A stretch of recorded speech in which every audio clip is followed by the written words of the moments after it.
சிவகங்கை மாவட்டம். உங்களுடன் ஸ்டாலின்.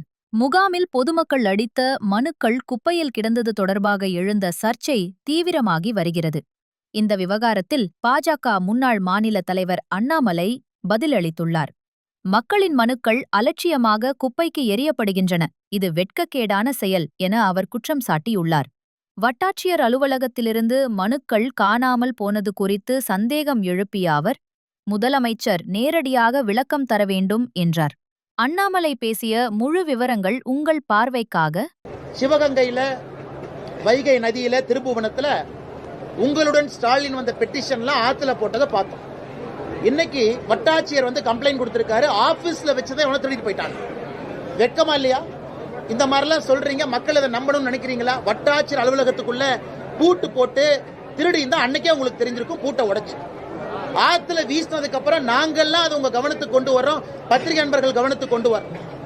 ஆத்துல போட்டு 3 நாள் கழிச்சு வட்டாட்சியர் போலீஸ் ஸ்டேஷன் போய் யாரோ வட்டாட்சியர் அலுவலகத்தில் வந்து அப்ளிகேஷனை திருடிட்டு போயிட்டான், ஆத்துல தூக்கி போட்டான்னு கம்ப்ளைண்ட் கொடுக்குறாங்க. தமிழ்நாடு முழுவதுமே இந்த உங்களுடன் ஸ்டாலின் என்பதே ஒரு ஃப்ராடு திட்டம். இதுல யாருக்கும் எந்த பிரயோஜனமும் இல்ல. சும்மா அப்ளிகேஷனை வாங்குறது, குப்பை தொட்டியில போடுறது, ஆத்துல போடுறது, அல்லது தீ வச்சு கொளுத்திடுறது. அப்படி இருக்கும் பொழுது எதற்காக இந்த பில்டப் டிராமா? அதனால் முதலமைச்சர் நேரடியா பதில் சொல்லணும். எங்களுக்கு வட்டாட்சியர் பதில், இந்த பதில் வேண்டாம். உங்களுடன் ஸ்டாலின் என்கின்ற நிகழ்வை நடத்திவிட்டு எதற்காக பொதுமக்களை ஏமாற்றிக் கொண்டிருக்கின்றீர்கள் என்பதும் எங்களுடைய கேள்வியா இருக்கு. இதை தாண்டி நண்பர்கள் கேள்விகள். அண்ணா, டிஜிபி இன்சார்ஜ் இல்லைன்னு நான் சொல்ல வரலீங்கண்ணா. டிஜிபி இன்சார்ஜ் எப்பவுமே எலெக்ஷனுக்கு முன்னாடி போடுவாங்க, ஒரு அரசு வெளியே போகும்போது போடுவாங்க, புதிதாக அரசு வந்ததுக்கு அப்புறம் அதை வரைமுறைப்படுத்துவாங்க. ஆனா எங்கேயுமே 6 பேர்த்த சூப்பர் சீட் பண்ணி பார்த்தது நான் பார்த்தது இல்லைங்கண்ணா. அதுவும் 6 மாதத்திற்கு முன்பே சங்கர் ஜிவால் அவர்கள் ஓய்வு பெற போறாங்கன்னு தெரிந்த பிறகு 6 பேர்த்த சூப்பர் சீட் பண்ணி போட வேண்டிய கட்டாயம் என்ன? அதனுடைய வெளிப்பாடு இன்னைக்கு பொறுப்பு டிஜிபி, நல்லவரா கெட்டவரா நான் சொல்ல விரும்பலீங்கன்னா, பொறுப்பு டிஜிபி அவருடைய பதவியேற்பு விழால 8 மூத்த ஐபிஎஸ் அதிகாரிகள் பங்கேற்கல.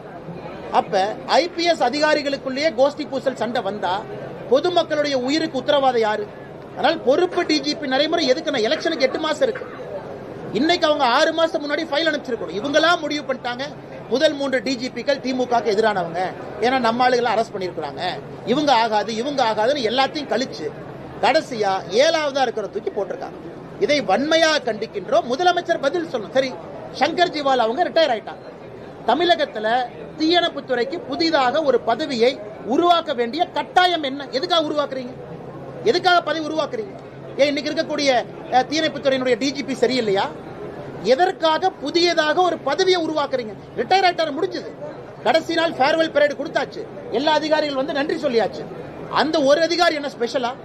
அந்த ஒரு அதிகாரிக்காக ஒரு தனி துறையை உருவாக்கி, அந்த டிஜிபி ஃபயர் சர்வீஸ்க்கு மேல ஒரு துறையை உருவாக்கி, இது இந்தியாவில் எங்கேயுமே இல்லாத அநியாயம். இருக்கிற டிஜிபிக்கு ரிட்டையர் ஆன பிறகு ஒரு துறை, அந்த டிஜிபி பொறுப்புக்கு 6 பேருக்கு சூப்பர் சீட் பண்ணி பொறுப்பு.